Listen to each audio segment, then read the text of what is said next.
All right, everyone. We are live with the next episode of the Raiders Rambles. My name is Jolt, and I am the chief host of the show. And joining me is none other than my co-host, Avira. Nova. Well, hello. I hope you're having a fantastic night. As ever.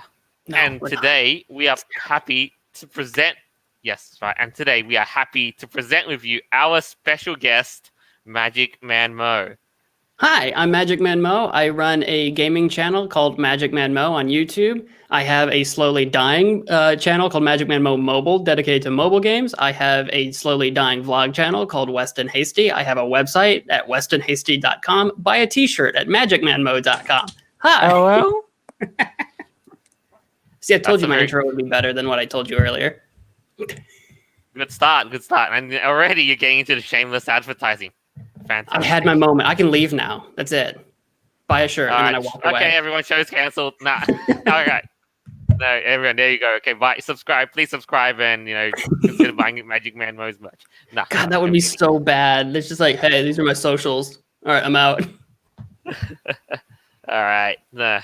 So, just now that you've kind of introduced yourself, okay, just for real, introduce yourself. So you're into gaming, right? What's on your playlist as of late? Oh God. Well, it's October, so it's spooky month. So I'm currently on the hunt down for cheap, silly, spooky games to play this month. And the way I kind of choose what I play turns out to be on YouTube.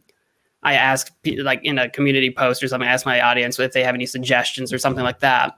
And then I'll see if I can get hold of those games. Otherwise, what I end up doing, I've slowly built a collection over the years of just a ton of games. So I'm just starting to look at games that I already own but haven't played. So like Soma's on the list. I think Canarium's on the list. I've got some Five Nights at Freddy's coming up.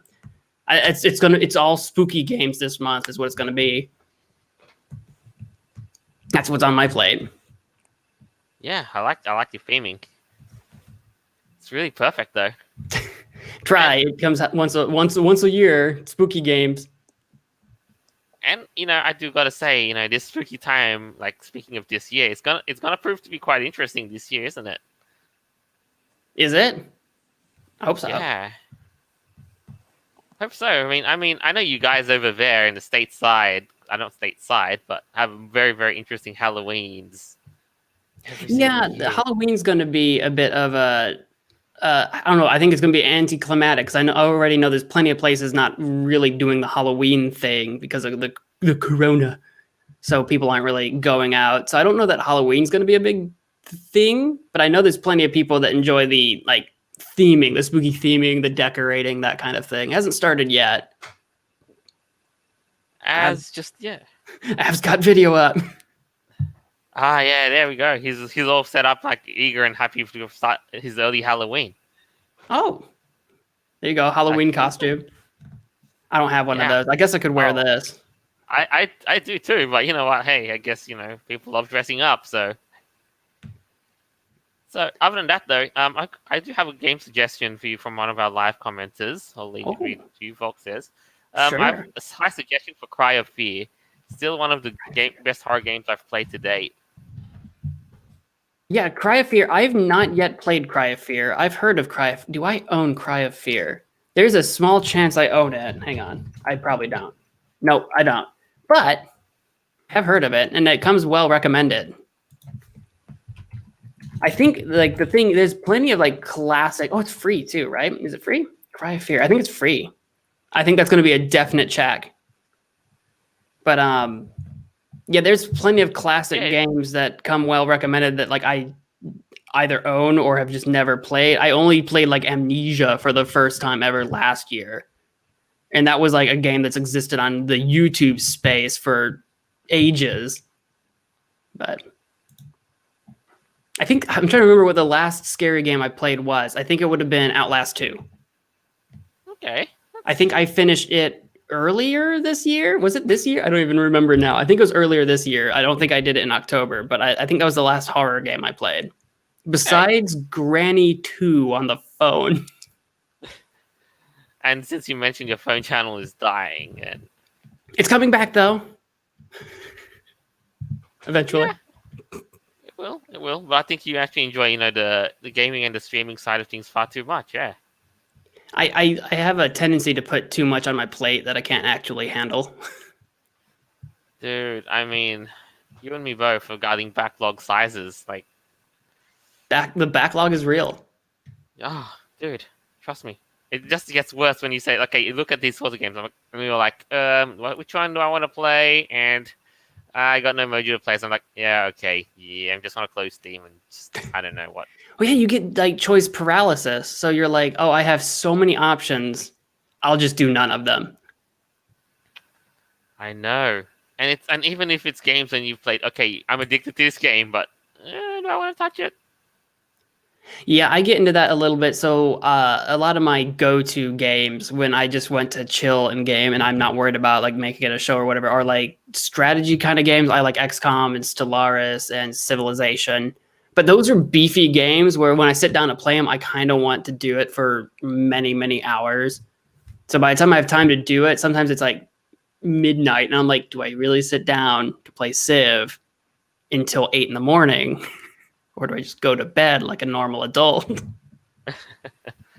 I know, right? Like priorities. Like heck, I literally understand that the hook of those addicting games. Like, I mean, Yeah. I'll just say this straight up. Like, I was literally for the past 2 months or so a City Skylines addict. Like 500 hours on my Steam profile, and that was just from the last 2 months alone. I want to get more into that game. I just know that I won't be like what I do. I feel like I'm not going to be able to put that kind of time into it. I wish I owned that game 10 years ago. Yeah. Then I could have maybe put the 500 hours into it. I did end up getting the SimCity 2000, whatever it was, the newest SimCity, and that was I didn't put a lot of time into that one either. But Skylines, I could have put a lot of time into back in the day. Absolutely, for sure. Yeah, but at the moment though, there's some very big popular games at the moment that all the other big streamers are playing. We've got like Among Us and Fall Guys. What do you think? Among Us is so big. Among Us is so big. Like it's got hundreds of thousands of people playing it at like any given time. It's crazy. I'm gonna try to look it up right now on Steam, like see how many people are playing it right now because it's crazy. Hang on. Yeah, like it just went in and like it just took off, and all these popular streamers just hopped in and started playing, and And that's what brought it to life. It came out 2 years ago. Yeah, there's 250,000 people in game right now. Wow. From this game that was made by like 2 people 2 years ago. Mm-hmm. It's crazy. It is. It just I don't know where it came from. It came from out of nowhere, and then suddenly, it just got a huge following and exploded. I don't know. What could it be? What do you think it would be? And then the devs wanted to like make a sequel to it as soon as they could, and then they canceled the sequel so that they could just work on the main game. So I don't know if they're gonna like have an update for it or expand it or what they're gonna do, but apparently that's what they're doing. Right.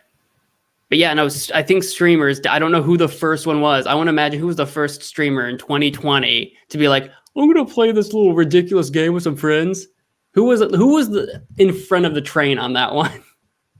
I don't know. I mean, I noticed that people like PewDiePie actually hopped on at one point. Some I'm others sure. followed suit as well. And then, everything just took off. I don't know what it is. I mean, I know I've played party games like Werewolves.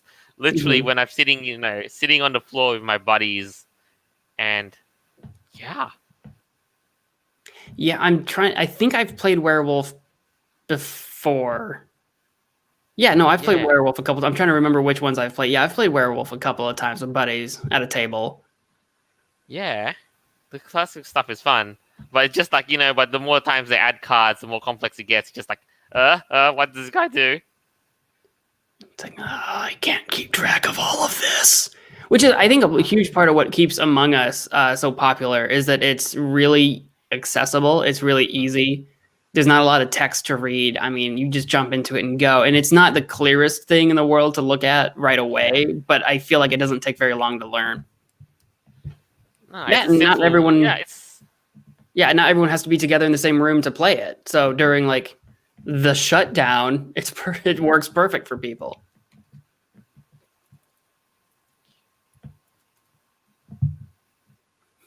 I think we lost Ave. I think he must have had a technical issue or dropped out or something. But the show will go on though. I'll try and get him back on as soon as I can. But but you're right. Like Werewolf, like Among Us. Oh goodness, imagine that. It's so perfect because you get all this. You probably definitely can play it a lot more because you're streaming it and it's and you get all this fun because of all the banter and all the psyching out you do.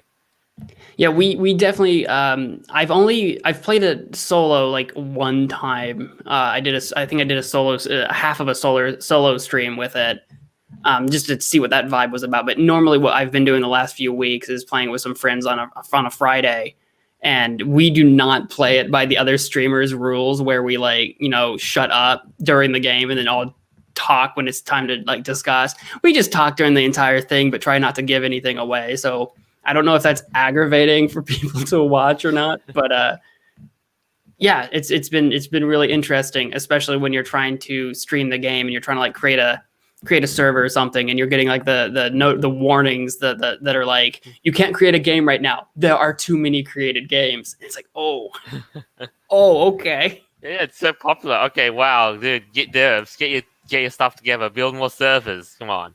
And they've got to be working on that. It's crazy.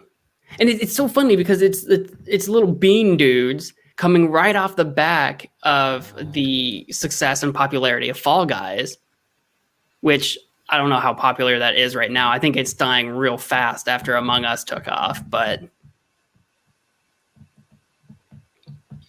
I know. Something about little bean people. Yeah, Fall Guys. Holy moly, that just popped up. Yeah, I know that's also super duper popular since it's only out for month, 2 months ago, and then damn. Yeah, roughly a month.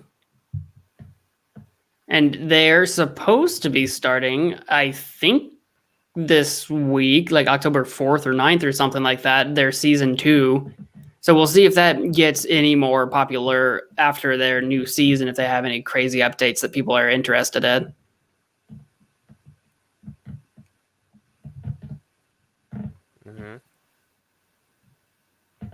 I know, but yeah, that game, it just, I don't know what do you think is this? I think honestly, it's literally the best version, so closest thing we have to a game show. And what is Fall Guys? Yeah, Fall Guys. And man, do they not do much of those things, in person these days? Quite honestly, I can't quite remember any well-known game shows in the past 5-10 years. I see what you're saying now. You said game show, and my brain went straight to Jeopardy or something. But no, a Wipeout or something. Yeah. Yeah, or even heck, the Japanese ones, which are just so outlandish. I've seen clips of those. I don't know what Japan's doing on TV. That is wild. I know. They have. All right. Okay, you're back. He lives? Question mark? I don't know, man. I don't know. Did you just you probably devoured his soul, didn't you? I might have. He might have become a new Freckle. Oh man, I'm trying to find my new picture. There we go. He's look at that. He's literally out there stumbling around in the dark because you've devoured him. I'm trying. All right. What you're seeing down in that square isn't just a black screen. It's actually what it looks like deep within the void of my being, because there is no soul there. Oof, kabibbles. Yeah, well, you have been consumed. What do you pay to get your soul out, or Oh, there's no leaving. Once you're in, there's no leaving. There is no death. Okay, if you're right, I gotta say, he's on the point. You might be doomed or not. You're doomed. That's it. You belong to me now. Yeah, that was cool. Yeah. So in that sense, though, now that we've got that sort of thing, what since you're here, you're streaming, what are your immediate plans for at the moment? Where do you see yourself, in your Twitch plans or whatsoever? Oh, Twitch is weird. I have way more of a background and experience in YouTube, and I've dabbled in Twitch I had a really good few months back in the day. How long ago? I think it was 2-ish years ago. Whenever that Getting Over It with Bennett Foddy and Doki Doki Literature Club. Those were two very big games for me when I streamed those. I used to multi-stream. I would use Restream.io. Plenty of people are familiar with it. If you're not familiar with it, you basically stream to them and they split your stream and set it off to multiple places at once. So what I was doing back in the day was I was using Restreamio to stream to YouTube, into Twitch, into I think Periscope, into Mixer. And I was trying to just see where I should land for streaming. And I found some attention on Twitch a little bit. And during that time, I was just popular enough to eke out an affiliate qualification. So I sit there over on Twitch, like, well, I'm an affiliate, but also like I've streamed once in the last month. So like I do a lot more of my streaming and content on YouTube. That's just always where my home has been. I would love to stream more to Twitch. It just becomes a time management issue where it's like I have a day job. And then when I come home from that, it's like I can stream to YouTube where I have a much larger following and people are going to watch. Or can stream to Twitch by myself. Maybe a person or two will show up, which depending on what I'm playing, because there are some games that people expect me to play on YouTube that maybe wouldn't go over as well on YouTube. I think this month's going to be very experimental because it's horror game, so a lot more rated M stuff, whereas normally I play a lot more accessible stuff. So we'll see how that goes over on the YouTube side of things.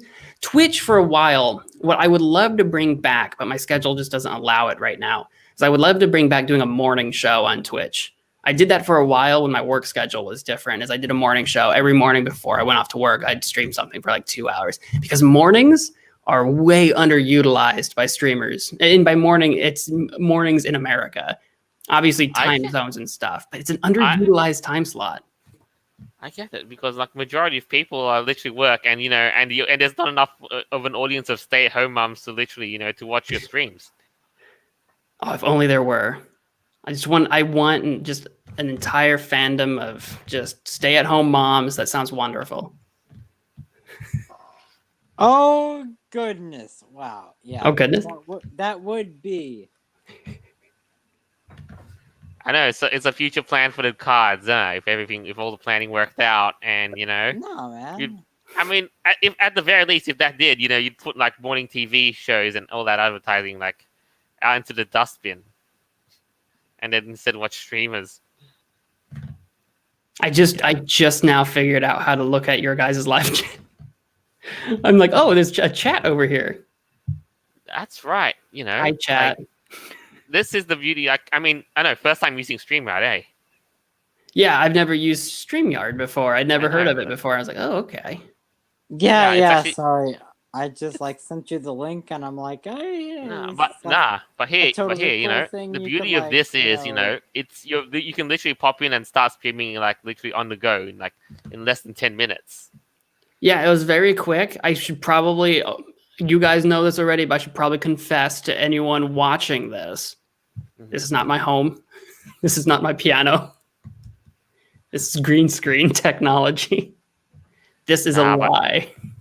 Bro, you do an incredible job. Yeah, like I know, right? Like you're literally just in there, squat. You're like, I don't know, like where are the tenants of the house? They are new freckles. Yeah, their souls are forfeit. Oh no! Oh no! Oh. Yeah, but no, it's great though. Like you didn't expect it to have literal, straight up easy green screen. And you can literally publish to wherever you could possibly want, like with multiple platforms. So if you but you run Streamlabs, right? He did the thing though. Yeah, I run Streamlabs, and I use the Streamlabs version of OBS when I stream. So slobs. Yeah, I know. The problem with me is I could never ever get it to work and like suffer all these performance issues. God knows why. So instead, I resort to this. But it's perfect because here on StreamYard, you can actually live screen share games and so forth. And, it's actually surprisingly easy. Like just one click, publish to YouTube. If it's a light enough program, I think that's a huge part of why I didn't use Streamlabs OBS for a long while. I just used regular OBS, and I would have some issues with that too, but I'd gotten it to work. But Streamlabs OBS, because it has all that extra like junk attached to it, that if you don't have a beefy enough rig, where if it's like your GPU failing or your CPU, for me it's always my GPU fails if there's an issue. But it's kind of a bloated piece of software if you don't have the rig to support it. So if you have a streaming service that's light enough, yeah, you can basically do all the same stuff. Yeah. I think I have just in my computer, I think I have a Razer streaming service. It's the GE Force Experience. I can stream from there if I want to, but it's really light. I can do less with it, but I could do it. Yeah, same thing, right? Like StreamYard, you like no apps, no nothing. You just launch it off your browser and you're set to go. Easy as that. So yeah, it's another tool to have at your disposal if you ever feel like Streamlabs isn't cutting it for you anymore or whatsoever. But I just remember, this reminds me, I have a lifetime membership to XSplit. So I can stream with XSplit too. I have a lifetime membership with them. I forgot about that before OBS existed. I forgot about that. Yeah, but it's not. I know it's. I don't know about you, but it's not common. It's not super common these days for people to use XSplit, is it? XSplit? No, it's weird. Back in the day, I don't know what its heyday would have been, like 2013 or 14 or something like that. XSplit was kind of on the rise. Again, this was before OBS, so XSplit was like, okay, if you need a screen capturing software, because that wasn't just hugely widely accessible yet, just capture screen. That was a viable option. And then for like streaming and stuff, you could buy a membership with them. And I don't remember if it was like monthly or yearly or whatever it was. But they offered a lifetime, which was a great deal if you plan on using it a lot. So you could buy the lifetime for like a couple $100, which is a lot up front. But if you expect to use it for 2 years, I mean, that you're saving money than paying it yearly. So I own that. But yeah, XSplit seemed like it was going to be on the rise. And then at some point in time, someone was like, let's just make an open source software that does it. And then OBS came along. There we go. They just pretty much killed it all off. Someone in the chat just mentioned Fraps. Fraps was a great option too back in the day. Absolutely. No, I haven't heard Fraps mentioned in a good long time. I know. That was the earliest, the earliest way of people recording screen shares back then. Yeah, when screen shares, I did Fraps before I went to XSplit. Yeah, I remember Fraps. Yeah. Oh man, you're throwing me back. I forgot about these things. Man, just recording a screen used to be so hard. Yeah, like you needed like all these millions of you just have to spend hundreds for capture card rigs and so on, and I'm trying to remember the classic on YouTube when you would watch someone's, clearly pirated some piece of media off of the internet. It would be like the unregistered hypercam or whatever it was. I don't remember what it was at the top of the screen. I don't remember what it was, but that was the one that everyone used because there was the trial version. Yeah. Oh god. And then they just basically put like these, this whatever it was. I never really used Fraps, but maybe this coder was, and they just cheated this thing out. Like, I know, right? Those are good times, I gotta say.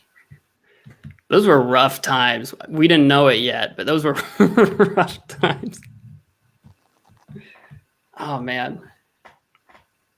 I know. So, in that case, though, we'd like to go a little bit more forward while we're here. Yeah. So, speaking of other gaming news, like, have you been able to pick up, what the recent developments on, in the game industry have been?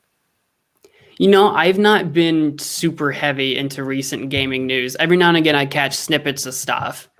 The big stuff like Microsoft bought Bethesda the other day. About Among Us 2 being canceled. Crash 4 is coming out soon. I think it is just released out. Actually, I think it just released. I think Crash 4 just released. That's right. Like every now and again, I get snippets of stuff. Back in the day when I started doing YouTube or whatever, I used to pay so much attention to gaming news because I was like, oh, I'm gonna be a really big YouTube gamer or whatever, and that didn't happen very quickly. But I used to be really into news back in the day. But I catch snippets of stuff now.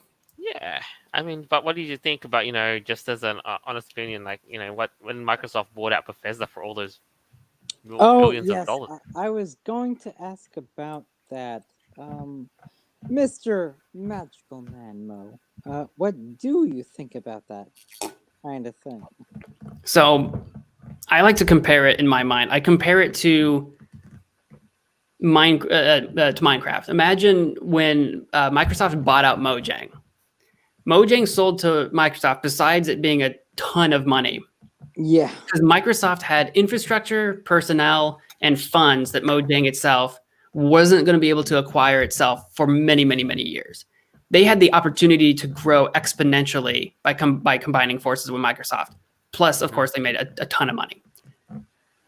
Bethesda has Yeah, personnel, well, that's what I'm saying. has the money, has what do you think about the whole? the infrastructure. What this tells me is that Bethesda's slipping. I think they're selling to Microsoft because they see the writing on the wall that if they keep going in the direction that they're going in, their heyday is behind them.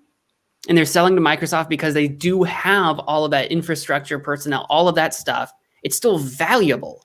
So now is the Yeah. right time to sell out while you're still worth something as a company before you end up going financially bankrupt and no one will even touch you. Now, I don't think that they're quite on the out and out yet, but I think that what we've seen with the recent lukewarm at best reception of things like Fallout 76, Yeah. the disaster that Fallout 4 was, that sold really well, but like on a technical level, I think people are getting fed up with some of their shenanigans. Creator Club, whatever that's called, which has really upset a huge degree of audience because it's Bethesda's way of trying to monetize modders. I think Bethesda's got a lot of negative press, and I think that they're kind of on the outs, and I think that they're worried about stock value or something. I'm not sure what the big I know it was a lot of money, but Bethesda, if it truly thought that it had the ability to grow, wouldn't have sold, because in the long run, in 10 years, they would have been able to make those billions of dollars. But somewhere along the line, they said, we don't know that we can. It's better to sell now. So I think that that's more of an indication of Microsoft knowing that they can use that infrastructure to probably sell first-party games on like Xbox and stuff. And I think it's a sign that Bethesda knows that they've screwed up in recent years, personally. Yeah, I think you're right. So They're not in the best shape, and but at least they've got the value. If they're worth that many, in valuation, then yeah, because like as a company, like the potential is there. I think that there's leadership issues at Bethesda. There's too many people that they employ to continue to botch things up over and over again. Plus, not to mention, I think you probably are gonna have a lot of interesting bombardments too. Like Halo, Master Chief and the Doomslayer now literally in-laws. That'd be great. I want to see a Microsoft, not cinematic, but game universe, MGU or something. Sure, why not? Yeah. I mean, if they, featuring Bethesda, the Microsoft IPs, and Minecraft. Good lord, Minecraft just blew up also very, very recently. Minecraft's huge. Actually, no, there's a very recent happening that caused Minecraft to blow up even more. The Nether update was huge, if that's what you're thinking of. Are you talking about something else? No, it's not that. I'm thinking, that Minecraft is going to make it to Super Smash Bros. Ultimate. No joke. I hadn't heard of that. No I'm joke. not really That was big... announced very, very. I only found out about it yesterday. Okay. Because I'm not really big into Nintendo news, so like Smash anything, I'm probably going to completely miss on. But yeah, I can see that being a really big deal. And Minecraft kind of needs this because they weren't super well received with Minecraft Dungeons. Is that what it's called? I think that's what it was called. That wasn't super well received. Side experience. I mean, I'll say that much. But this is for real. Nintendo's iconic Super Smash Bros. Is adding, main character from Minecraft. All right, so here we go. I like how they say main character instead of Steve. Come on, we all know it's Steve. And again, like four other different, It's so weird. Like now, Nintendo's pulling out all the aggressive moves. It makes you wonder, not Nintendo.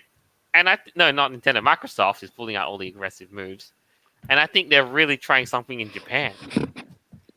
Well, it's interesting because there's a lot of speculation that Microsoft is going to try to get out of the console game in the next foreseeable future anyway, and just focus on selling games.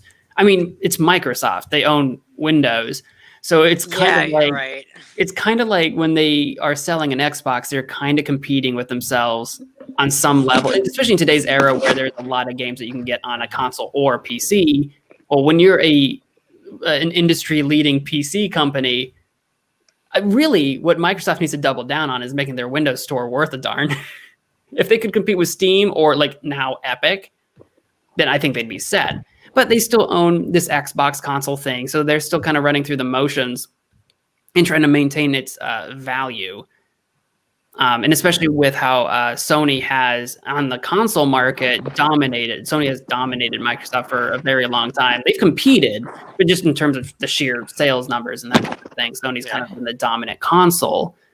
So I think Microsoft is trying to be aggressive to try to push back against that. I mean, yeah, I have some odd news like regarding Sony. Yeah, I know Microsoft is making moves, especially now in Japan. Like you probably noticed, that they went to Tokyo Game Show to appeal to the Japanese. They updated the map of Japan in Flight Simulator. And some people are actually thinking that Microsoft is, trying to purchase Sega. That would be weird. That would be a weird move. If you could, then sure, do it.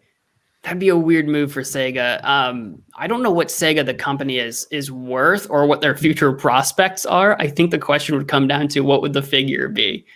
Because other than selling Sonic games, I don't know what Sega's up to. I mean, they got a lot of properties too. They have are they in charge of the Total War series? Are they? I don't. Maybe I didn't know that. I mean, yeah. They've got a couple of Total War games as well. Actually, they are in charge of Total War series. Warhammer Total War. I don't think I realized that. But it's interesting because Sega doesn't, they used to do the console game and then they went to just being basically a games company. It's kind of what people speculate Microsoft will do, but I don't think quite in the spectacular fashion that Sega did. I don't know that Microsoft will necessarily kill off the Xbox or not, but I could see a future where Microsoft doubles down on games as opposed to like hardware infrastructure, that kind of thing. Especially with them buying out all these studios. If you're going to buy out a bunch of gaming studios, the intent must be to make games with them. Oh, jeez. Well, I know Microsoft has been buying out a lot of studios, so. And that's been, like with Minecraft hasn't been consumed, destroyed, and dead. Like Mojang's not been killed off yet. There are a lot of smaller studios that Microsoft has bought that worked on a game that ended up getting canceled, and then you never hear from the studio ever again because Microsoft just kind of consumed it. EA has been doing that for years, buying up studios and then just consuming them. But they have. They're like the freaking Leviathan. I mean, my goodness. A little bit. Oh, yeah. Especially with people, that's the number one thing people say that holds Sony above Microsoft in terms of their consoles is that, well, if Sony is ahead because of exclusives, well, here comes Microsoft to buy out a bunch of studios to maybe make more exclusives. It's probably what we'll see in the future. Probably that, TFW No Doom game on PS5. Oh, yeah, of course. I mean, then again, PlayStation, Sony might not be in the best shape at the moment, but... they're doing fine. Yeah. But here's a little bit of an interesting sort of thing, read for you guys, because I'm not sure if this is a rumor at this point. I can neither confirm nor deny anything, but here's a rumor. Is Sony thinking about buying Valve and Steam for the PlayStation 5?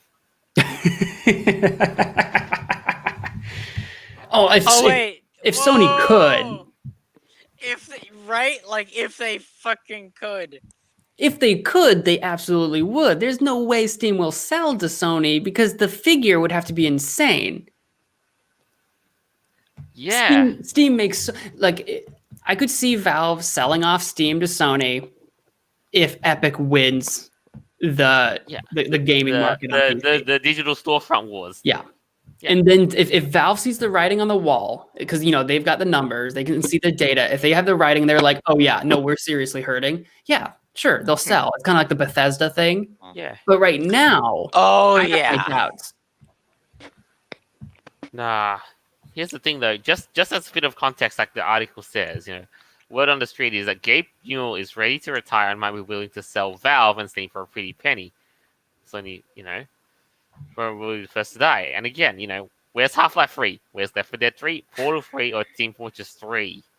Half-Life 3 was Alex. You'll never get a real Half-Life 3. It's not going to happen. Yo, deadass. Like, are they really gonna do that? I don't know. I think the number 3 must either be cursed to Valve and Steam or goodness knows what. Oh my! Oh no! Valve can't make a Half-Life 3 because it could never live up to the hype of being an actual numbered sequel. And when did 1 and 2 come out? Like, if the idea is we need to be able to sell this to, obviously, if you're trying to sell it to the old fans, oh yeah, they'll buy it up. But like, if you need to break into a new market, if 18-year-old Johnny, Gen Zer guy, is the target audience, they don't know what a Half-Life is. That's a very good point. Like, they're not gonna know. They're not gonna know or care unless the game is amazing and they're interested off that alone. But otherwise, the Half-Life name won't mean anything to them. Yep. Mm-hmm. Oh my good golly goodness!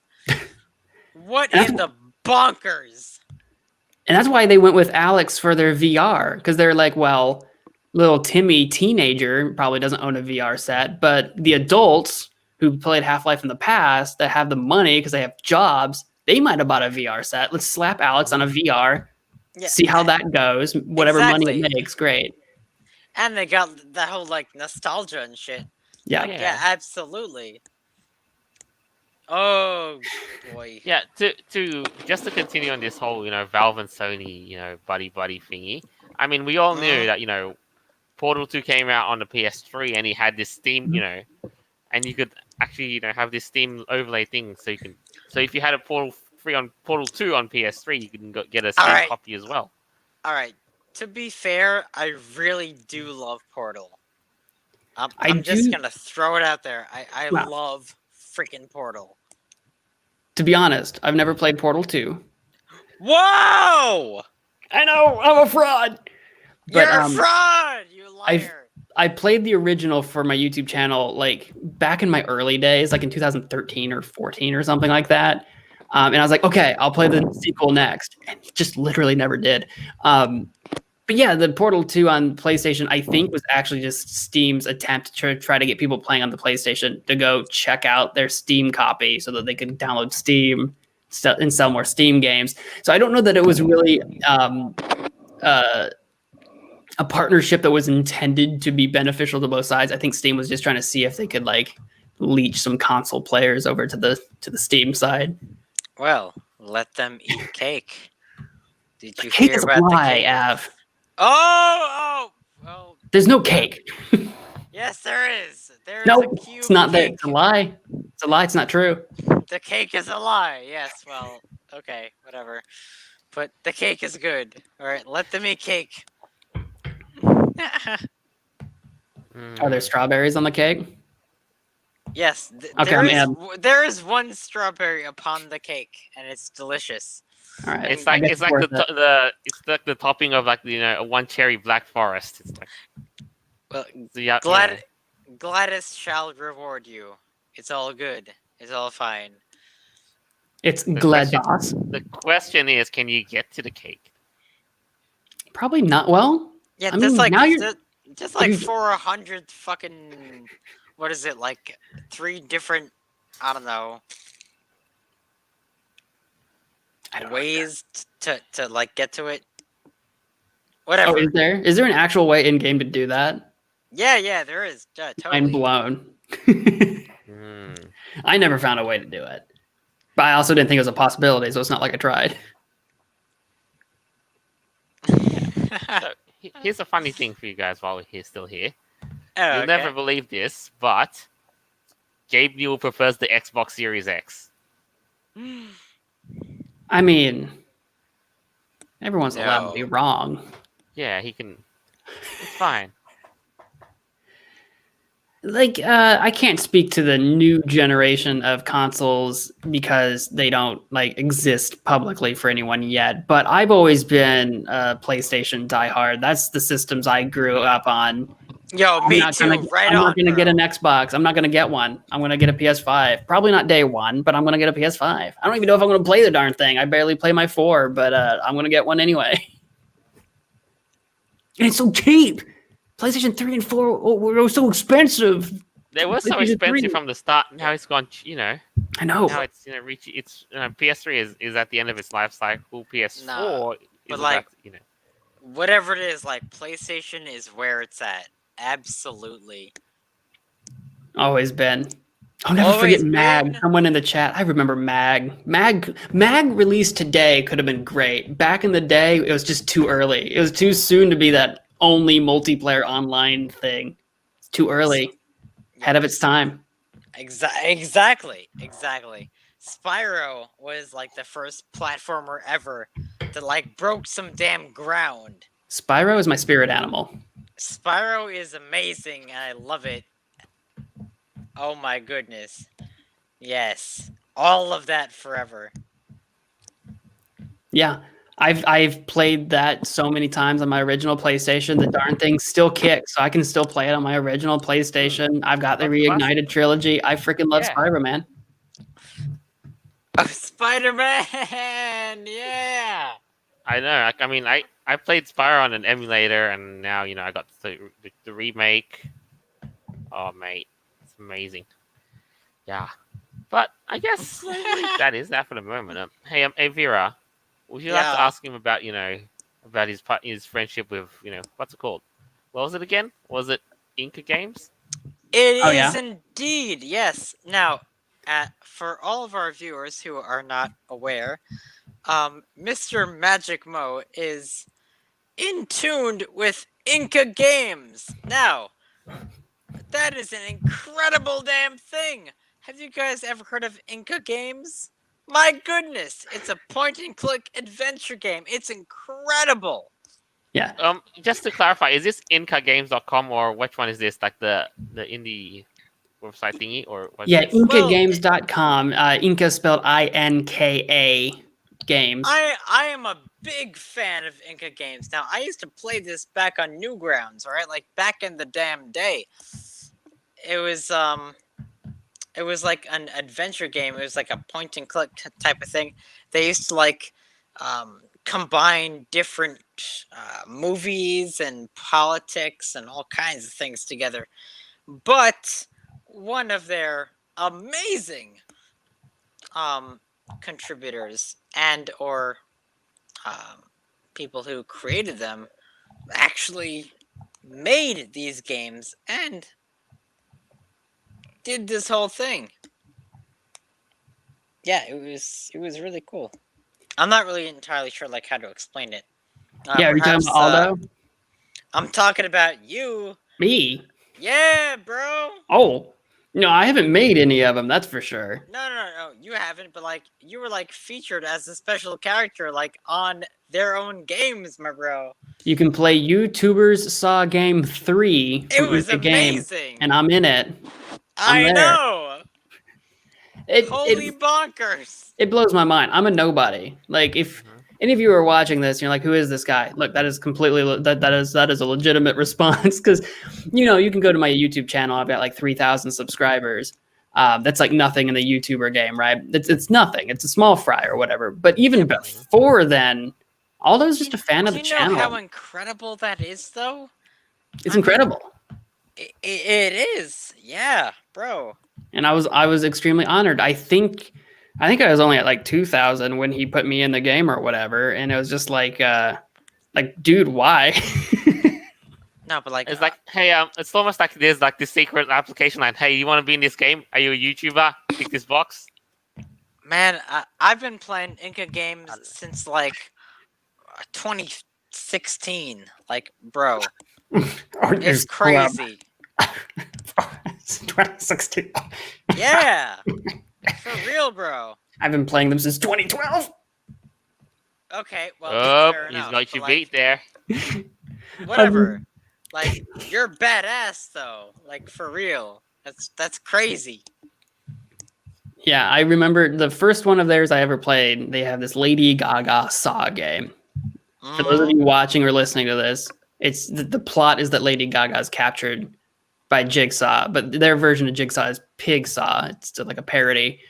And you have to escape. You play as Lady Gaga, and that's the idea. And I played that one game. People seem to like it, and now I've played the entire category of Inca games at least once. They have like 100 something games. It's like 107 or something like that. I've played all of them at least once. A lot of them twice now. So many games. So if you're looking for some classic old school internet point and click adventure games, IncaGames.com. You can go to that website. You can play them while Flash is still around. You have to enable Flash on your browser if it's not already enabled. Yeah, and you can play it in English or Spanish because it's Inca games because it's based out of Peru. It's named after the Incans. So, yeah. But yeah, I'd been playing those games for a long time. At some point, the founder of the site discovered me on YouTube somehow, and it's Aldo. And he met me. He loved the channel. We Skyped once, like a billion years ago, and this was another one of those collaborative things where we thought we were going to start something, and then we didn't. It fell apart. And then much later, we got together and did a collab again. Here, just lately, we had this huge like interview sort of stream where I interviewed him. We talked, and that was really great for the channel. But yeah, he's a cool guy. It's a cool website. Makes a ton of cool games, and that's kind of been the number one driving force of like my channel on YouTube, is that so much of it is those games. So it's been a huge part of my life for like 8 years. Yeah, dude, that's been so incredibly amazing. Like, I've played those games, like, growing up over the past, God knows how many years, but like, and wow, you're actually friends with like the developer. Like, that's freaking cool. It is. It's really cool. In fact, he actually made like a game like based in like with your own character in the thing. My goodness. Yeah, there's a short little game he made for us for our big collaborative stream. That's just like a trivia game of Inca Games questions or whatever. And that's just got me. It's super short, but it was super great. Yo, right on. That's awesome. Yeah, it really is. All right. Fantastic. So, we do have a little live comment. It's going to be Joseph Pandoli asks, "What are your guys' favorite games?" Oh, I know we said Spyro. That's definitely on the list. Oh, well, yes. Well, my favorite game is Spyro the Dragon. Absolutely. I really love the music. It's really incredible. I do have to ask, since you do love Spyro, of the original trilogy, Yes. which one is your best? My favorite is Spyro 2. Ripto's Rage? Ripto's Rage, yeah. Gateway to Glimmer, for those of you that weren't in these states. Yeah, right.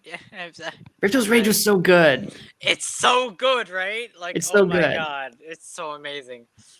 It's a huge improvement from 1, and 3 is really cool. Like it's like a technical improvement on 2, and then add some new playable characters. But 2's atmosphere was just sublime.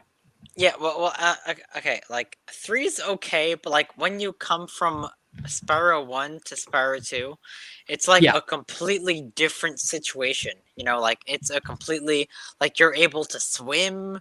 You're able to like jump and like you can climb. Exactly, you have the hover ability. Hover is a game changer. Oh, totally, absolutely. Those of you playing Reignited Trilogy, you don't even know when we learned how to hover in game 2. Oh. Bro, that's like the best. But yeah, dude, I love it. And then like as you're fighting the boss, like Ripto, you get like those crazy like orbs. You got like these special powers and stuff. Yeah. That's so cool. Oh, yeah, dude. man, I love it. Best boss fight of the game. Yeah, he's like flying around as a little golden eagle over the lake of lava. And you're You're allowed to shoot- fly too, because normally you can't fly permanently, but during that fight you can. Exactly, yeah. And then you got like those fireballs and stuff. Oh my goodness. That is so cool. I could play Spyro right now. Bro, I love Spyro. That's like my favorite. Yeah, my go-to, since that's so early in my childhood of like forming my opinions of games when I was young, that's always my go-to. Spyro the Dragon trilogy, definite favorite games. I kind of, if I go by when I'm thinking favorite games, when I think early PC, my first experience as PC gaming, I go to two places. I go to the Humongous Games suite of games. That's the Freddy Fishes, the Pajama Sams, the Spy Foxes, the Putt Putt, as well as their backyard sports games, backyard baseball, backyard basketball. Then also point and click. Then also strategy wise, the old SimCity used to play that like crazy. During the PlayStation 1 era, it's Spyro Dragon Trilogy, Crash Bandicoot. PlayStation 2 era, it was, Ratchet and Clank and Jak and Daxter. Oh, Ratchet and Clank. Oh Dude, my yeah. goodness. Don't Just don't murdering even like a- talk to me about Ratchet and Clank. Murdering like my a trillion things in New Game goodness. Plus, and just getting like a billion bolts flying into you, and the PS2's like chugging away because it can't Bro. compute all the bolts and the guns and everything. Oh, Ratchet is incredible.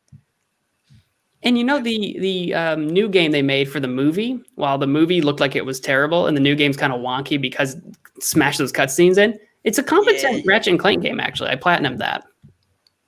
Oh yeah. Yeah, it's short and easy, but like competent. Hmm. Ratchet and Clank was great, dude. Wow, Ratchet. Oh, Janet. Oh, I love you so much. Oh, that's great. Yeah. Ah! I mean, and Ratchet still it's still going on, Yeah, Like they're getting a new title for PlayStation 5. because Lawrence! I did stop playing pretty much when they started entering into the future era, like the one where they started labeling their games Ratchet and Clank Future and then whatever. I stopped playing at about then. So Okay, for me, the big I did like Ratchet and Clank Future a crack in time. Like that Yeah. was a really good game. Like it really was. I think that might have been the only future one I played. I think That I was played the that only one. one I played too. Yeah. Because for me, the big four are the original three, obviously, and then I really like Deadlocked as well, which kind of felt like a side game, but I really like that one. Wait, what? You actually like Deadlocked? I like Deadlocked. Bro, I hated that game. Well, I you know what could that game- not. I couldn't do it. You know what that Like- game had though, is that it had a couch co-op mode. No, it had like levels where I had to like get past one in order to go forward. And Yeah. I just couldn't do it. Like it was oh man, Deadlock was not okay. Deadlock was great. No, Couch it co-op. wasn't. Dude, but I played that with my brother. Oh, we'd couch co-op that. We'd unlock the skins where one of us would play as Jack from Jak and Oh Daxter. man, are you kidding me? Oh, heck Bro, yeah. That was oh man, I did not like that game at all. I enjoyed it, but it is a side game. The original three are great in terms of like story. The story in Deadlocked is kind of mediocre, but like the story going back to the original Ratchet and Clank, Up Your Arsenal, and Ratchet and Clank Going Commando. Yeah. Original Yeah, great, original great. those were my jams as a kid, man. Hell That yeah. was number one. I think number two was literally when Ratchet and Clank took the quantum leap, just like with every other game, Yeah, with the Zony and Dr. Well, it's- Nefarious. Well, yeah, I mean, and it's not just that. Like, I think it seems like you probably have noticed this, but like when the second, in most sequels, like each game series just takes this giant leap, and oh, holy moly, I don't think I can ever go back to the first game again. Yeah, Like, things like that, and like things like Pokemon. Like, remember Oh when yeah. Gold and Silver was released? That was a quantum leap. What was that guy trying to like destroy planets, like build his own planet or some bonkers like that? in Ratchet and Clank, you mean the original one? Like the He was original one. blowing up parts of planets to take Yeah. parts of them to build a new home world for his Yeah, people. yeah. which sounds kind of great because he's trying to build a new place for his people, but by blowing up other people's planets. So Yeah, it was like that was not okay. which is funny because it's like the universe, there's like trillions and trillions and trillions and trillions and trillions of planets. Do you have to blow up the inhabited ones? Okay, sure. Yeah, like he's trying to build his own planet. Like, what? Come on, man. Like, no. All right. Drag, I think is what his name was. Drag. Chairman Oh, of Drag. yeah, must drag. Yeah, drag. I think that was it. All right. So we got one last thing as well. Like just Sure. you know. So I've noticed that on your website, you as a side hobby, you write a bit of poetry. Yes. I do. I haven't been doing a lot of it lately. I kind of fell off the wagon a little bit, but yeah, I do. Mhm. And it's the website is hastilymadedecision.com because I made that poetry blog as a hastily made decision. And yeah, it's mostly haiku and senryu with some other like free form stuff, and I dabble here and there. Okay. Yeah. I thought it was a haiku at first or something like because I haven't touched poetry ever since my school days, and I thought okay, I know which one the structured poem it was. Was this a limerick? Was this a synquane? And I'm like, I'm confused now.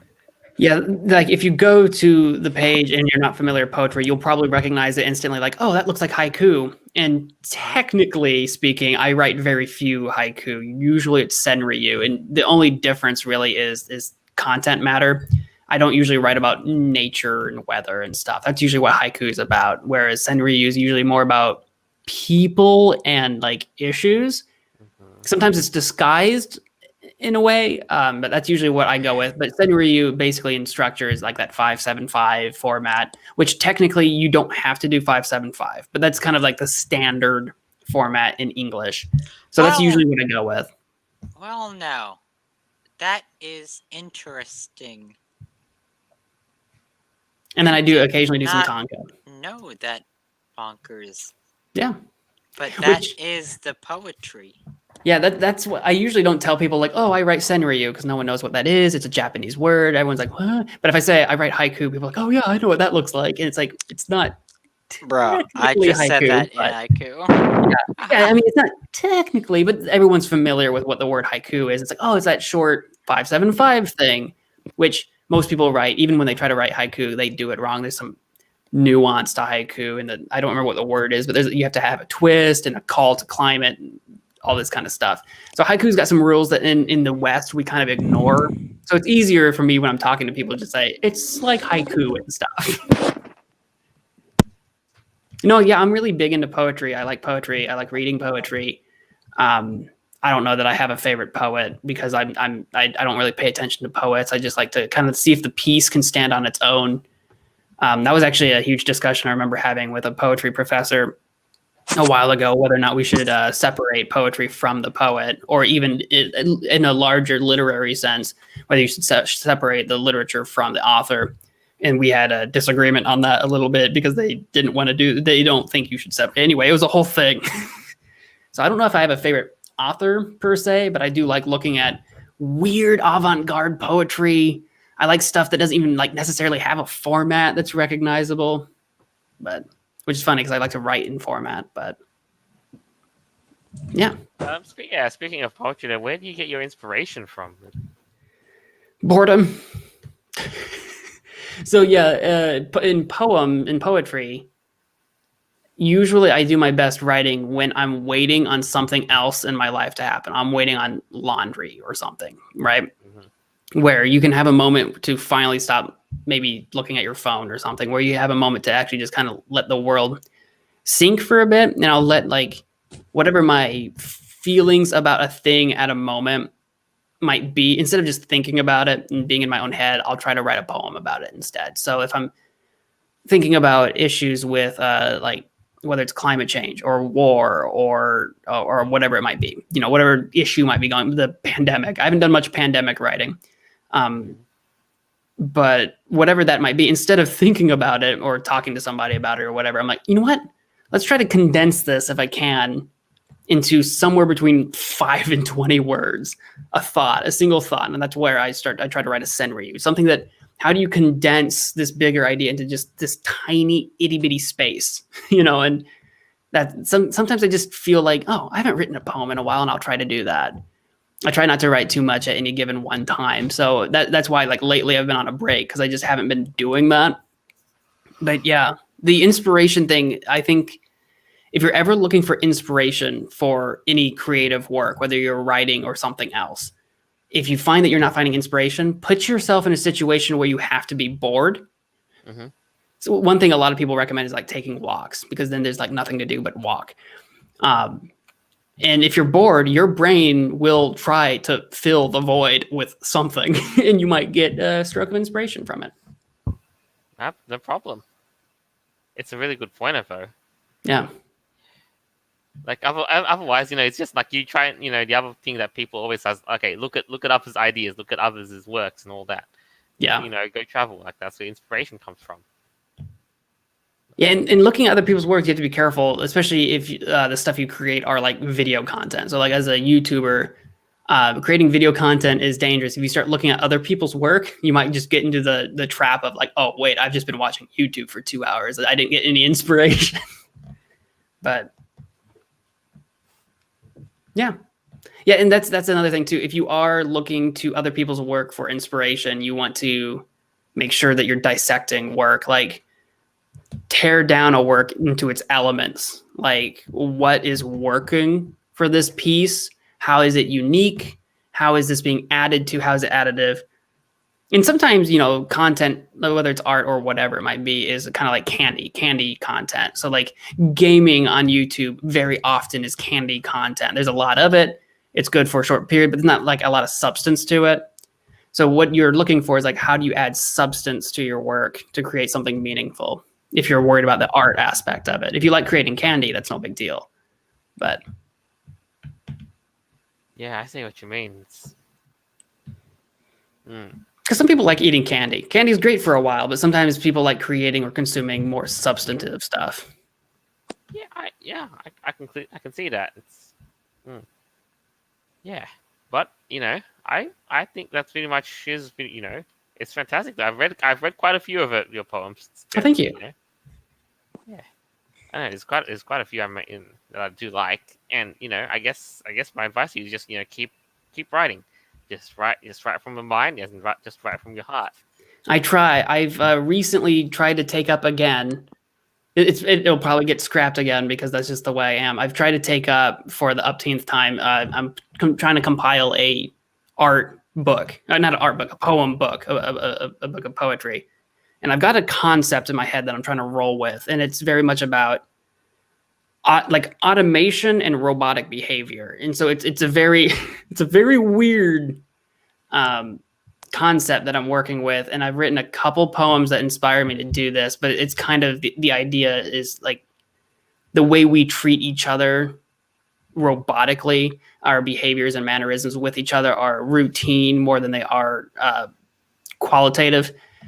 And how with the inclusion of automation in the work industry, we're basically working alongside machines and our machines ourselves.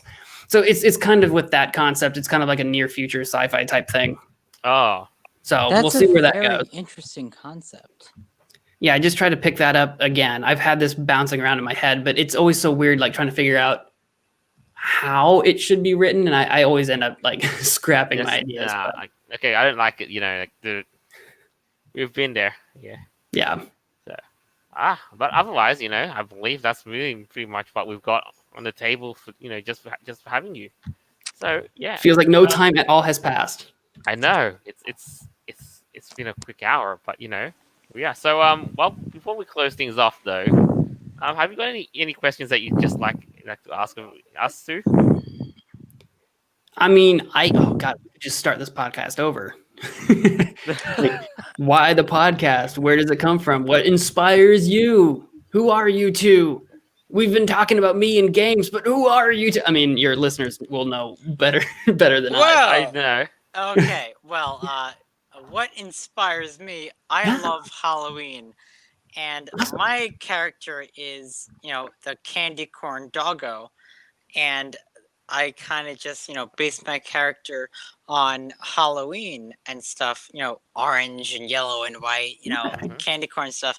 But I would like to know, how can we, embrace you, Magic Man Mo?